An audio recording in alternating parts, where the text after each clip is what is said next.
To use the blower function is very easy. You first have to get rid of residual dust in the vacuum pipe.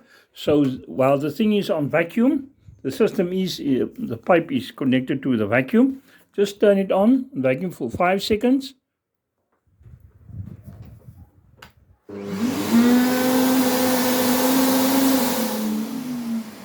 And for 5 seconds, and that will then get rid of the residual dust in the hose. Disconnect it anti-clockwise,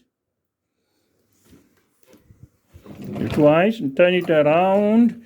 And here is then the cover for the blower. Just lift this up, lift this up. If you lift this up, you will see here, you basically lift it up, and then all you do is put the end of the hose also in here the same way. There are the slots.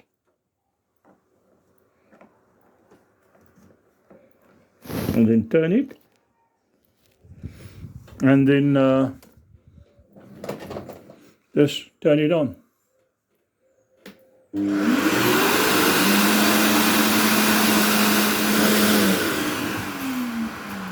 Of course, you must be careful where you blow it, because you can not in a confined area where you can't breathe and all that other things.